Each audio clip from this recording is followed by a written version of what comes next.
Hello, you've tuned to this week's episode of Next Steps Forward, and I'm your host, Chris Meek. As always, it's a pleasure to have you with us. Our focus is on personal empowerment, a commitment to well-being, and the motivation to achieve more than ever thought possible. And we have another outstanding guest this week. Becca Powers has been described as the female Tony Robbins.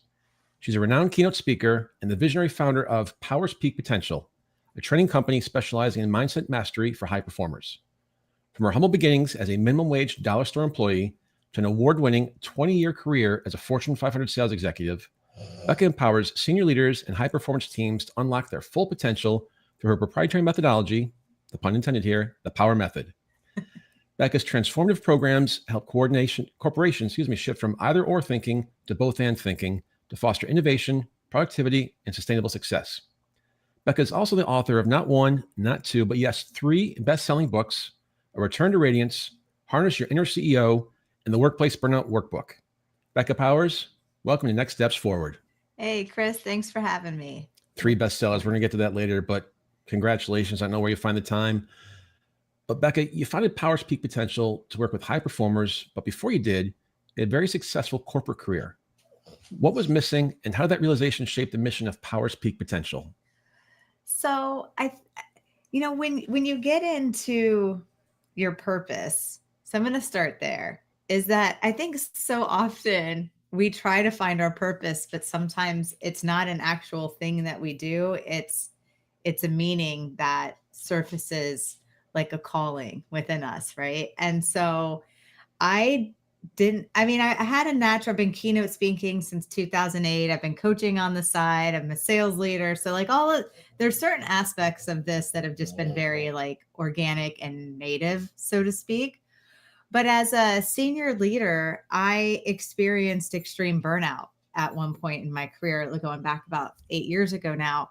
And I remember coming home from work from my 4th bad day in a row. So I'm sure some listeners can even put themselves in that shoes. That is my 4th bad day in a row. We had like extreme sales goals. There's a lot of pressure in the company. At home, I had 4 kids in middle school. My husband and I are raising a blended family. So like everything's just on like full blast, right? And so I come home after my 4th bad day in a row. And I remember sitting in the car and just pulling everything I had to put on that happy face, right? And I'm like, I can do it. And I walk through the door, and then my kids are in middle school. So it wasn't like, they're like, hey, Mom, I love you. They're like, Mom, I need you to sign this. Mom, and I lost my mind. And in that split second, my response was just anger. I was like, can I put my freaking purse down? And I didn't say that exactly, right? But it was a moment that shifted my life and really, I think, awakened that purpose within me, because I remember my kids looking at me in shame and fear and sadness. And I still tear up 8-9 years later, because, those are such foundational years. And what I realized is I was so far from being present, and I get the goosebumps talking to you. It made me question, who am I as a mom? Who am I as a leader? Who am I as a wife? Who am I as a person? And that night I looked at myself in the mirror, and I really had a hard time recognizing myself. And that emotional weight, so to speak, sent me to an emotional collapse on the floor. And I'll wrap up the story here in a second. But on the floor, it's kind of like when you hit rock bottom, it's kind of hilarious in one way, because you're like so broken that humor is really like your only way out sometimes. And so I remember sitting on the floor and crying and just calling up to God, universe, like, I don't know how to do tomorrow and any differently than I'm doing today. And if I don't get some help, I'm going to do the same thing over again. And I heard a voice from within me just say, like, Becca, you're the CEO of your life. And so I had this like comical moment where it's like, I'm on the floor, but I'm like, well, if I'm the CEO of my life, then why am I crying on the bathroom floor? I probably have a lot more power in my decisions and how I'm, approaching things than I think I do. And that feeling did send a surge of empowerment through my body. And I rose off that bathroom floor.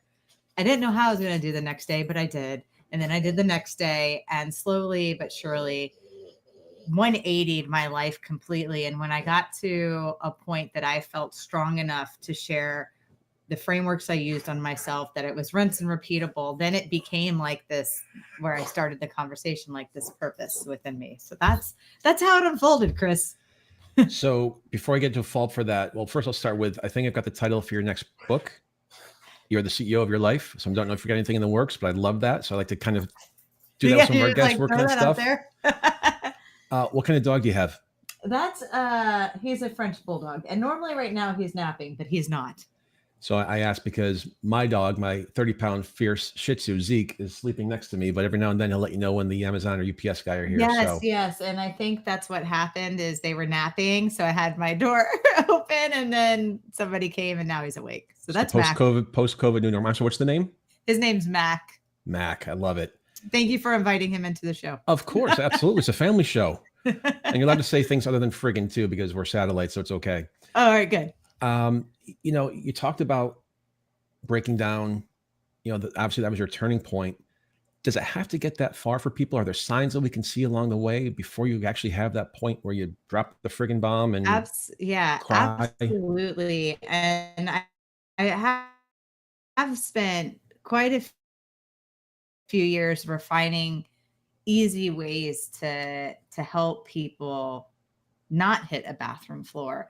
And as I share what I call my bathroom floor moment, people will be like, oh, I've had a side of the road moment, or I've had a mentor. And so I feel that many people have had these type of moments, but really what I have come down to is I try to simplify things so it's not as scientific or not as psychology crazy, so that an everyday person can wrap their head around this. I call it the unders and the overs. So if you are overing, is what I call it. If you're in the overs, if you're overwhelmed, overthinking, overanalyzing, overstressing, overworking, overeating, overextending, overcommitting, like if you're in a series of these overs, when overs are not stopped, they cause burnout and they cause collapse. So if you can catch yourself overing, the layer under that I call the unders. And when we're overing because there's a part of us that feels undervalued, underappreciated, underrecognized. You put the under to it, it's there. And from a psychology perspective, when we feel undervalued, underappreciated, underrecognized, we overcompensate. It's in our wiring to like overachieve or like prove my value or prove my worth, or I'll prove to you that I am worthy of recognition or whatever that is. And so I appreciate you asking the question, because yes, I think that, the listeners, if you find yourself overing for an extended period of time, that's not like project based or a week based because you just have something you have to do, catch yourself. Well, I'm asking as you go through that, and I know this is a little bit off topic here, but I'm thinking about my wife who is an over. She overcommits, she overstretches, she's involved with everything. And she's just always kind of running around, just trying to play catch up. Yeah. And one of her friends recently said, Christine, you're so optimistic. And so just like thinking about how much she can accomplish. And so, I'm wondering if that was a detriment or something that helped her, like saying, okay, what I'm doing is great. Or is it sort of something like she should actually, to your point, start undercommitting, start pulling back? I would recommend to pull back, because here's the thing with overachievers. And this is why I'm like so obsessed with working with high performers, because I am one. I'm like, I see you and I know, is that we are wired for optimism. And so that was a perfect lead in too, because we are wired for optimism. Truth be told, is my optimism, as much as it was a strength, it was also one of my biggest setbacks, because every single day I woke up saying, I got this today. Today is my day. I can reset from yesterday. And instead of acknowledging what I was really experiencing, I was powering through and almost bypassing. So there's always, what I have learned is that there's really just two sides to everything. And the best thing to do is to analyze both to see where the truth is. What surprised you most about your recovery from burnout, emotionally and physically? That we are 10 times more resilient than we think we ever could be. Like at my bottom, I was I didn't know at the time. I knew I was experiencing symptoms, but I want to digress before I fully answer that, is that oftentimes when we hit burnout, the ailments show up a year or two later. So 2 years after my bathroom floor moment, although I was healing in so many ways, I was, I know I Loving see Mac right now. Absolutely. I hope for our he's listeners, you trying have to to put watch this himself back to bed, on Chris. YouTube because Mac is having a blast with a blanket back there. So Yeah, he's our comic relief. he's going back to bed. There we go. I love it. I love He's it. so cute though. But what I was saying is I was sick in autoimmune disease. So I kept myself in that state. I stayed in that panic state of overing for probably 2 years. So when I came out, I was officially diagnosed with 3 anxiety disorders, chronic stress, chronic fatigue, autoimmune disease. And here I am, still raising kids, still in the middle of my career. So I can't stop working. I don't have time to go on a sabbatical. So I'm like, I gotta do this now. And what I found is that we can, and so that's my answer. We're 10 times more resilient than we think we are. And we need to give that power back to ourselves that we can be the CEO of our life, so to speak. And maybe another random question. What makes somebody a high performer or an overachiever? Is it because they think there's 36 hours in the day, or they just want to prove that they're better than people think they are? I think it's a wiring. I have contemplated that a lot, because I look at myself and like, where's my drive coming from?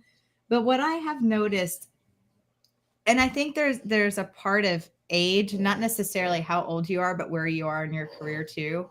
I think it starts out as a drive for success, and just like, and anybody who's played, I see a lot of high performers are from former athletes too. So it's also kind of like, what can I accomplish? How far can I push myself? So there's an inner drive of creating through work.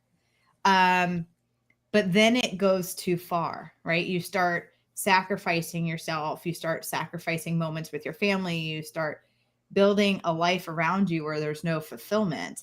And so I think that's when high performers start crumbling, so to speak. But I think it's innate, in my opinion. Well, I'm laughing when you said the former athletes. The last sales team I ran, there were 8 of us on the team. It was unintentional, but every single one was a collegiate athlete. And it was totally unintentional. It just happened that way. We had a lacrosse player, a Duke cheerleader. I rode in college. We had a couple of football players. So yeah, I can relate to that. I played soccer growing up pretty competitively until I was 19. And I find too, I mean, I've grown up in the tech industry, so I am, but maybe a 10% of the population for most of my career. And almost all of my colleagues have been like football players, baseball players. So it's funny you say that, because that's like, I've put that connection together. It's a common thread. Absolutely. So burnout obviously has costs. Ooh. What are the hidden costs of burnout that we don't talk enough about? I'm going to start at the most severe and kind of work back. So, so I call it the pyramid of unpotential. So what I talked to you about was the overs and the unders. Those would be like level 1 and level 2. So in this pyramid, and it's an upside down pyramid in my view, because I think of like, if anyone's listening is familiar with Maslow's hierarchy of needs, that's a pyramid and there's 5 levels of needs. Well, when those needs don't get met and you're stuck in survival too long, then you start experiencing what I call the pyramid of unpotential, and different symptoms start. And so that you start feeling the unders. Well, actually, I wanted to start at worse and work my way down, because it's easier, I think, to understand. What happens, Chris, is that I call it the devastation of the Ds. And as I've been focusing on working with high performers for a long time, the truth is that if they stay in this condition, it's really horrible. You'll see disease, you'll see divorce, you'll see disconnected relationships with kids, especially amongst high performers. They keep pushing and pushing, and so they lose their relationships. They end up extremely depleted and depressed, and just like a shell of who they used to be. that typically leads to disease. So in high performing professionals, you'll see an increase of heart disease, cancer, things like that. And then, I would say then that leads to drugs or drinking, whether it's recreational for the drugs or prescribed. They're trying to manage the anxieties of this, to that. And then there's death. So that's why I call it devastation of the D's at the highest end, because for some reason they all start with D's. I don't know why, but they do. So that's what I call it.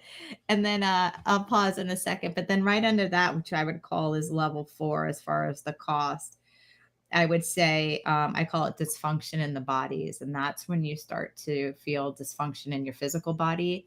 And then many people, whether you're a high performer or not, you'll feel that like pain in your shoulder for 2 weeks. You're like, I must have messed that up when I worked out. No, that's your body like not aligned to what you're doing, but you'll feel the physical discomfort, mental, emotional discomfort.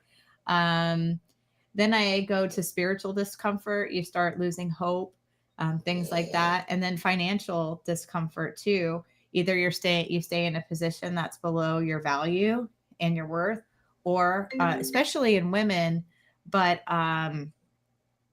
happens in men too, shopping. And so debt starts to increase. So anyway, it's just a mess. There's a whole lot of cost. Especially the shopping part.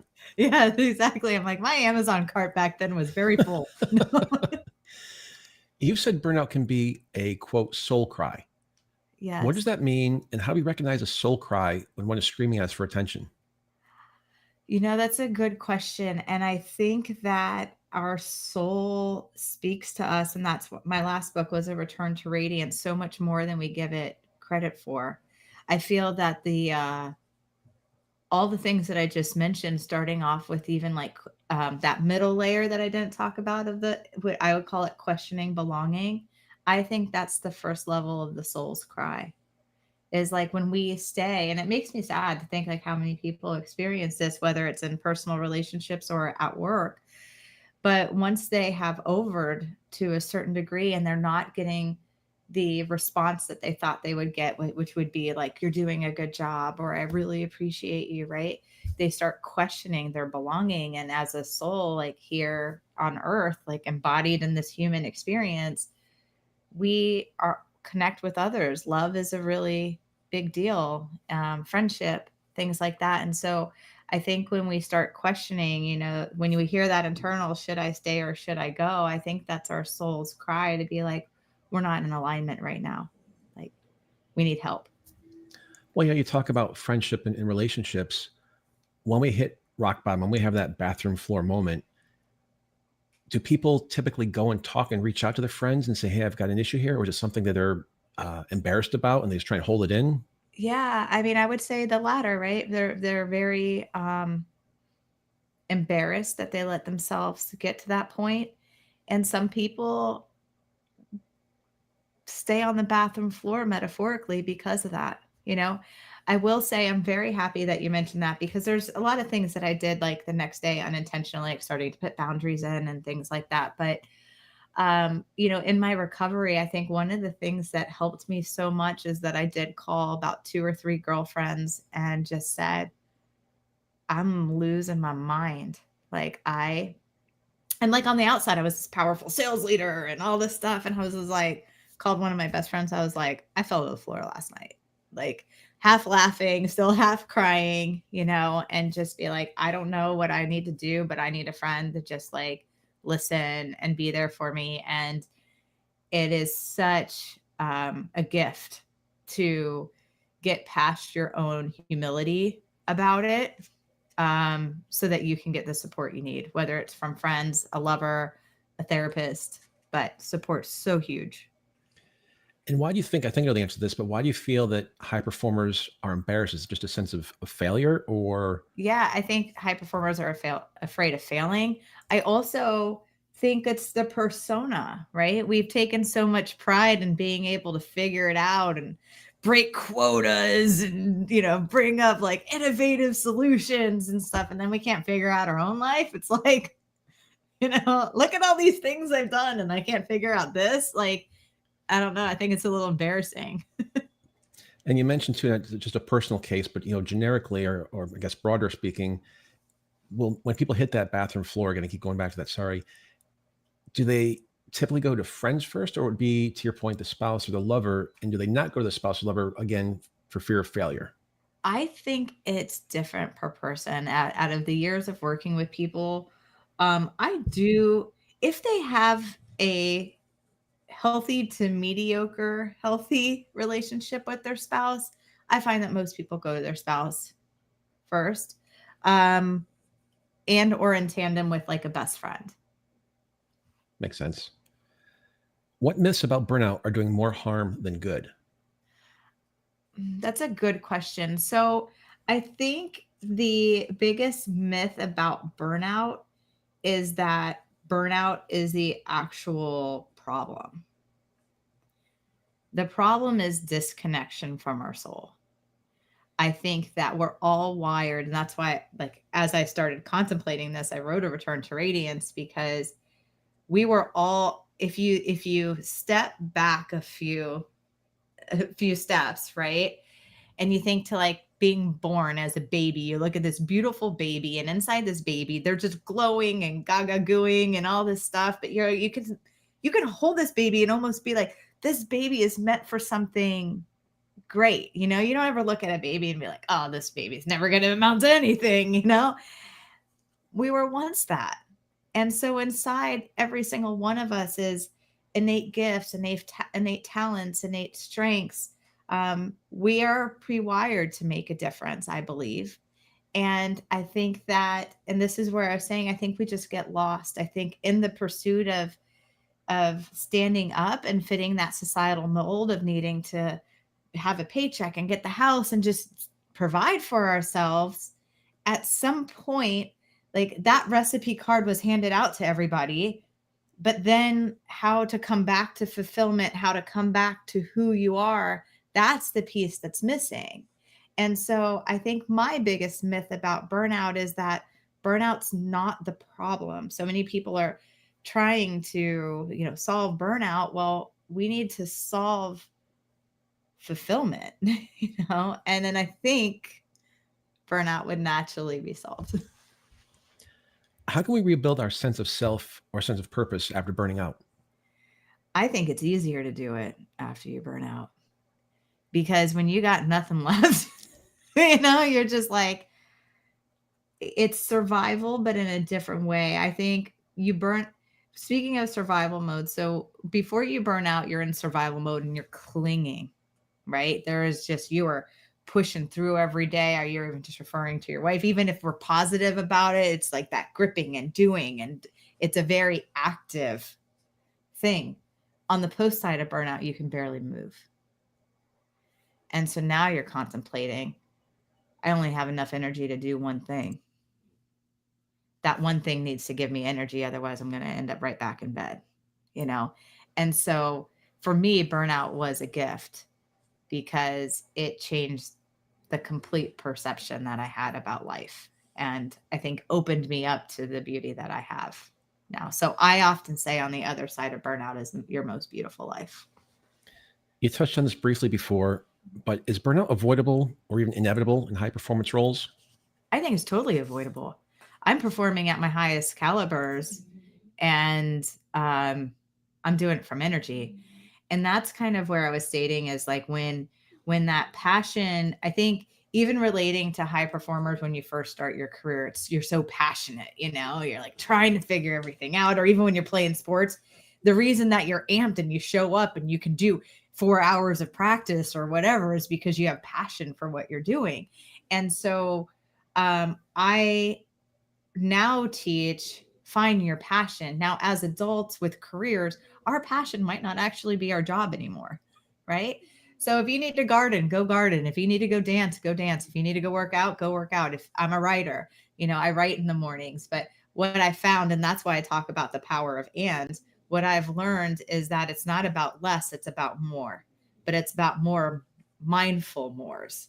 So I write, I work out, I meditate, I do things that increase my passion. And so when I show up to work, even though technically I have longer days of doing, they're so many hours are replenishing me that when I show up to do the things that I have to do, the work, it's easy and it's fun. You're ready to rock and roll. Yeah. You've said, quote, success doesn't have to come at the cost of yourself. Yes. Unpack that for us. Well, I think I have a little bit, but I'll be more specific because, I would say the self with a little s and then self with a big S. So we have like your spirit self, which would be your big S. And then our human S is a little s, right? Um, I think there's a sacrifice of little self, like ourselves, and what we do when we're not taught, how I was just saying, to fill ourselves up. So it's like, oh, like I'll give you the example of even when I was leading up to burnout.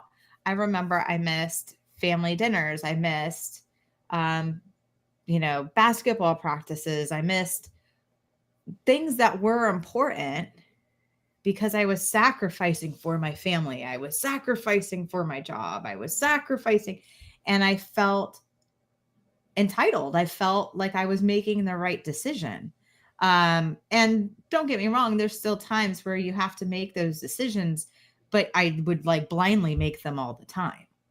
And that's kind of what I mean. What I have learned is that, put it this way, when I was sacrificing using my small self, like I was saying, like doing all the things that I was doing, I made a good living, 6 figures. I got my shit together, since I'm allowed to say that now, and reapproached life with fulfillment, passion, a part of me, because I had to for healing.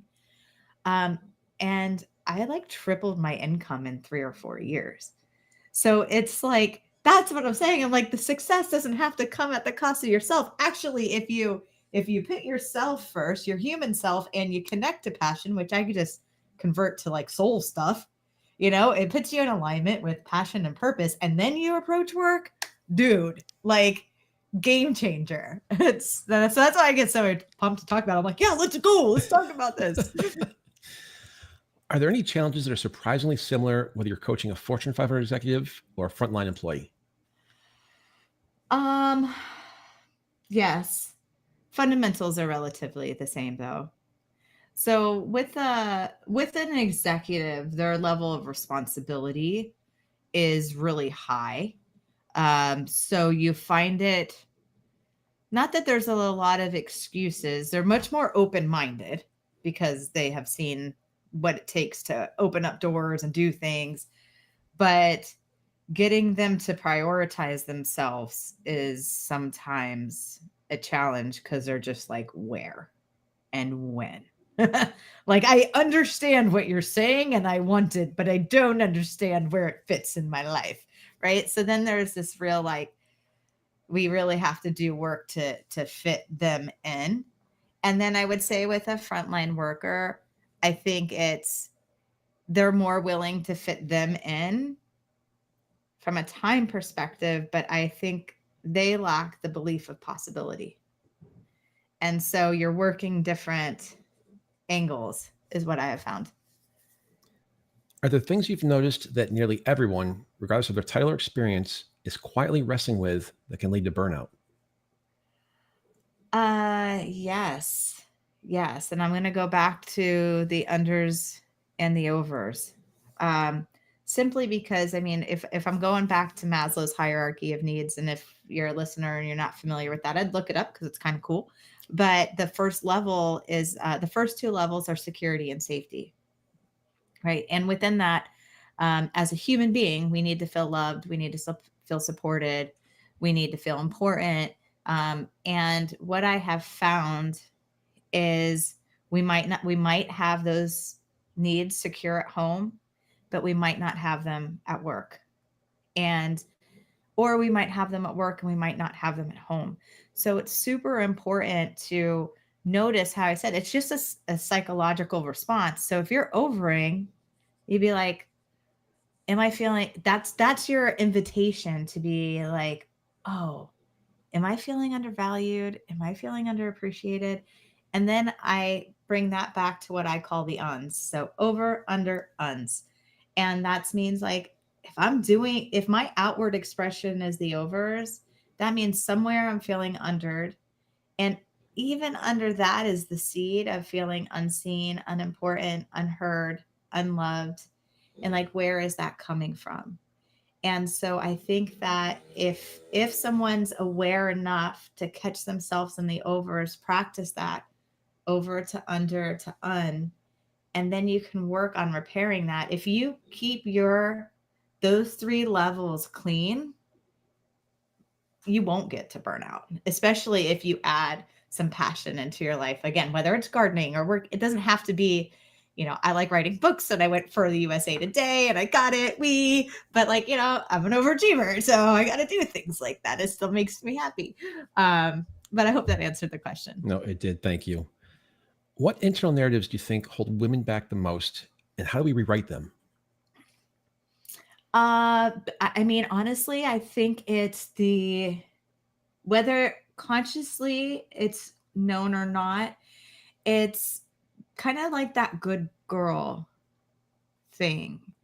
And I can speak for, I mean, I've worked with hundreds, if not thousands of women at this point, and it all kind of comes back to being good enough, not thinking they're good enough, not thinking that they're worthy enough, and kind of accepting to fit into somebody else's box or image that they think they should. And why I think that's important to highlight is because whether you're a male or whether you're a female, I mean, males do it too to get the promotion to provide for their family. It's just packaged differently. But every time you make yourself fit in someone else's box for too long, like, I mean, we're living, right? Like there's sometimes you got to do something uncomfortable to get to the next thing. But it's when it's not a conscious choice and it keeps happening and you're repackaging yourself and now all of a sudden you no longer fit. And that's what I see the most. I often hear that women are more competitive with and less supportive of other women in the workplace than they are with men. First, do you think that's true? And what's your take on the phrase empowered women empower women? Well, as far as competitiveness, I'm very fortunate in my career that I have often surrounded myself with a lot of women who support other women. Um, but I mean, I think I've been in Fortune 500 for 20 years. And although I'd like to answer that question directly, I have seen men cut down men. I have seen women cut down women. I have seen women cut down men. Like, I kind of think it's gender neutral as far as the competitiveness. However, once a woman is empowered and doesn't feel that competitive spirit, I have seen I understand where the phrase empowered women empower women, because you want to like almost microphone it, like, we don't have to be that way, there's room for everybody. Does burnout look different or manifest itself differently depending on where someone is on the organization chart? And I mean, and I guess by that, is it worse for people with greater responsibilities, or does burnout affect everyone pretty much the same? I think it does affect them. I think how it shows up is different, but how it impacts has those same results. Disharmony in the bodies, devastation of the D's. But I will give an example. Like, someone might lower in the organization might get burnt out because, it is an example how I was saying you're starting to question your belonging. But say you have Sally and Joe. Sally's been with the company for 4 years. Joe's been at the company for 1 year. Joe's gung ho. He's moved sales. Sally's the loyalist. She knows where everybody's buried, And so really the promotion, Sally thinks it's hers in the head. Joe's like, I'm going to go for it because I'm all gung ho. And Joe gets it. And Sally's like, what the hell? And so like that is a situation where she's going to start questioning her belonging. She's going to initially start trying to prove to the organization that they made a wrong choice. So you're going to see Sally overworking, overstressing, overanalyzing, doing stuff that Sally's never done before. And then all of a sudden she's going to start freaking out because she's undervalued, underappreciated. at most, like, this is where organizations get it backwards. When they see people overing, they get a good, like, you're doing a good job, keep doing that. And it's like encouraging them to like burn out, right? So someone like Sally, if it wasn't checked, would burn out, and it would be from too much effort. I think from a executive standpoint, not that I don't see them burning out from an effort standpoint, but I see them, it's more of like that support. Like, because they're at the top, they have lacked asking for help. They may not have support within the organization. They might be the only one leading. So you just see that there's a lot more. I think it really stems from responsibility and not knowing how to balance that out so that there's room for themselves. How do you help high achieving professionals give themselves permission to rest? That's a fun one because it's not innate. It's not. But it is such a superpower. And I think that, sometimes high achievers, and I keep using examples like sports or dancing or gardening. It is hard to get a high achiever to like sit on a couch, right? But it's not hard to get a high achiever to do something softer with their energy. So I often just invite them to like, what did you used to do for fun? Like, let's go back 20 years. Let's pretend. What did you do? And it's funny, Chris, because I have seen, grown men and women, 40s, 50s, and 60s return back to like local sports, like not to get, and this is the thing, we're older now. We don't have to do it to get an award. Like I have seen people return back to ballroom dancing. I have seen people lead book clubs. Just I come back to gardening. The reconnecting with nature is such a wonderful thing for high performers. It's so on the opposite side of what they do, but I get so many pictures of like my clients' gardens, and they're just like, "Oh, I did this on the weekend," and for them that's rest. So I know that was kind of a longer answer, but I think it's good to show some examples of what it could look like. Well, and you mentioned getting back to nature. There have been a number of studies showing the positive mental health benefits Oh, of yes. going for a walk, going for a hike, gardening, things like that. Just be at one, if you will, with the world and your soul, that you mentioned earlier. So I appreciate mentioning gardening a lot, because that is just, that whole nature aspect is something we all need. And when you're that high performer, you don't actually stop to smell the roses. You're just go, go, go. Yes. And I want to just comment on that too, because, I'm still super high performing. I have very, very full schedules. I probably still work 40 plus hours, 60 hours a week, some weeks. But when I walk, I try to walk with intention. And this is what I can say to high performers is that you can start doing it now. Like when I walk to the mailbox to get my mail, I am trying not to listen to anything. I am trying not to, like, I'm actually trying to count the freaking butterflies, right? Like, I am going to be present. It's going to work. And it's such a, like I say, it's such a beautiful gift to do little moments like that. Earlier, I mentioned both and thinking. You focus a lot in helping people and organizations move from either or thinking to both and thinking. For someone who's never heard of that distinction, what's the difference and why does it matter? Well, from a societal point of view, we get preconditioned with what is called either or thinking. And that's why we get in so many ruts. It's like I have to do this or I have to do that. Or if I do this, I can't do that.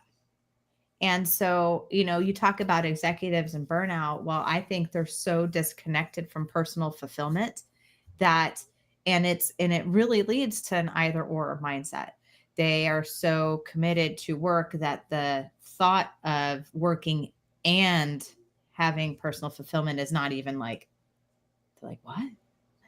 And so that's an easy example. But when I invite them to do these things, like you can work full time and start gardening. And that's what I mean. It's like, are you passionate about? Can we layer in some ands, even if it's only for 5 or 10 minutes a day, that can give you energy. And what they find, and science proves it, is that as we are tapped into passion, purpose, it gives us vitality. And that vitality brings us life force energy. And then all of a sudden, we're starting to heal. The ailments start to go away. So the and is very important for any high performer to make sure that they're not getting stuck into a limited mindset when it comes to themselves. You mentioned passion and purpose. I saw something on TV, it was about a week ago, that I didn't remember what it was, but started making me think about, like, who am I? What am I? What's the show about? Who's Chris Meek and what's he about? And I literally typed up to my team, passion, purpose, pursuit, I love that. literally about a week and a half ago. So, And that's so great. And I just want to expand on that for the audience because, and I would love to hear just like what you're experiencing. But I have found that the pursuit happens when you're in touch with that part of you where passion is alive and purpose is alive. Like my purpose isn't to write books. That's the vehicle that the vehicle I use is communication, speaking, writing, podcasting, whatever. Any time of communication, I'm in.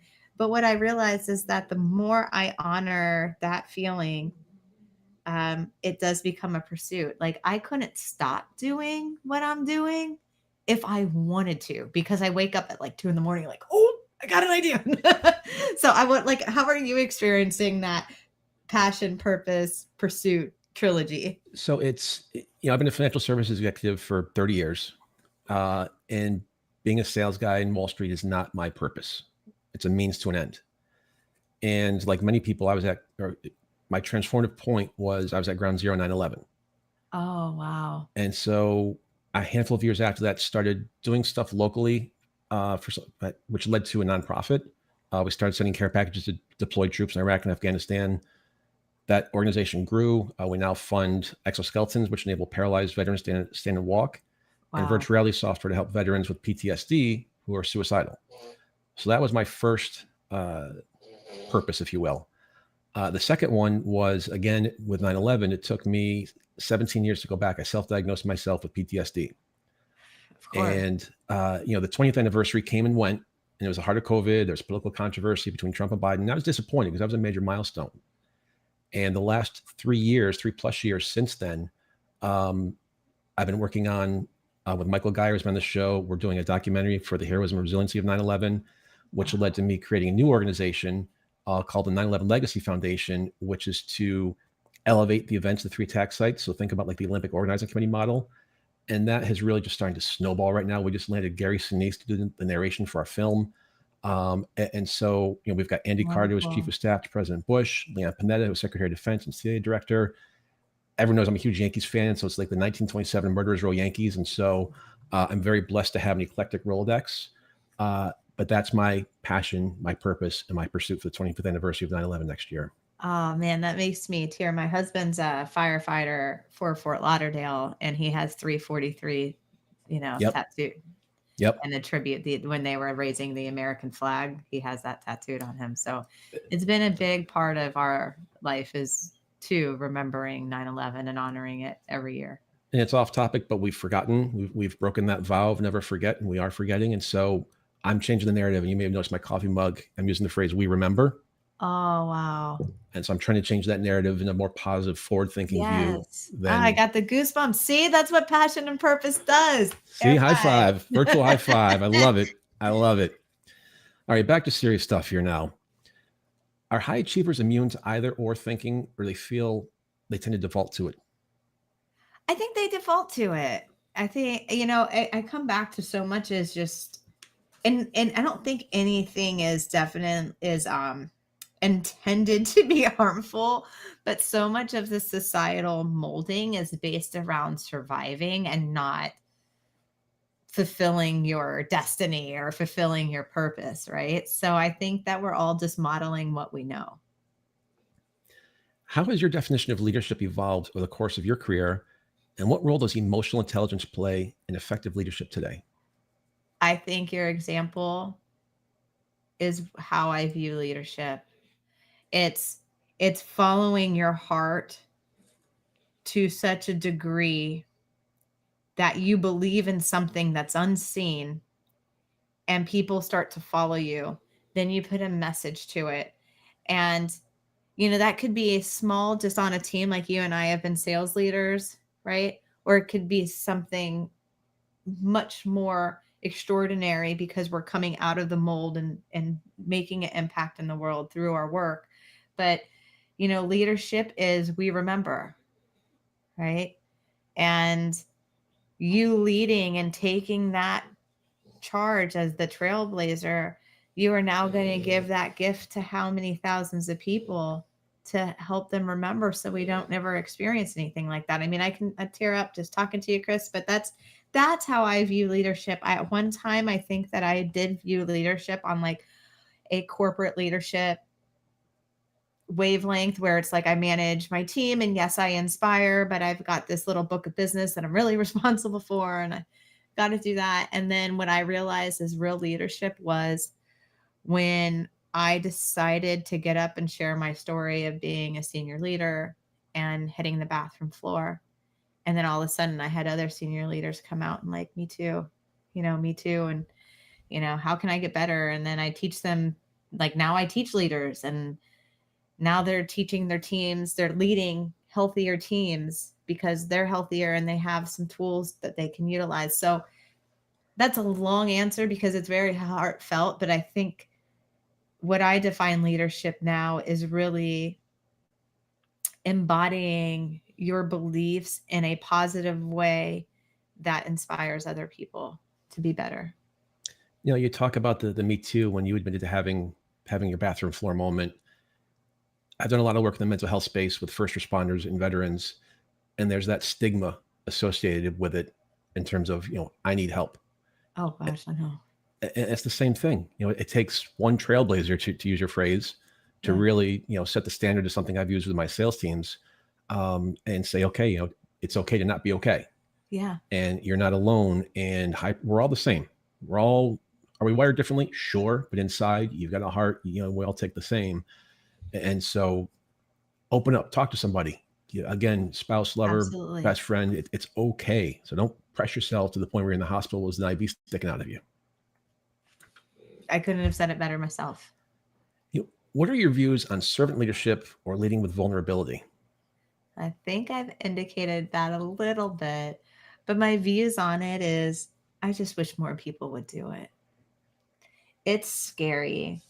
I get it. We're building reputations. When you're in leadership, depends on your point of view, but we're building something for our family. We're building something for the organization. We're building a reputation. And it's scary to step outside the box. I'll just give you a quick example on the vulnerability. I felt so purpose driven to share my story, but I was like, is this going to ruin my career? I talk about vulnerability. I think I did actually throw up like 3 times before I stepped on my first stage, but it's so important because you change lives when you share the truth of who you are. Well said. I love that. If you could give one message to any corporate leaders listening today, what would that be? Creating a safe environment for your team isn't soft. It's necessary.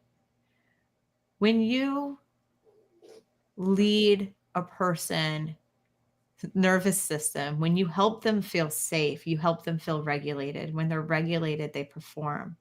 And so I just want to say that learning to lead your people to their potential isn't a soft way to lead. It's necessary. What rituals or habits have been most essential to keeping you grounded and in the present? Breath. My breath. I teach so much breath work. Granted, I'm a yoga teacher too, behind the scenes. We don't have time to get that, unfortunately.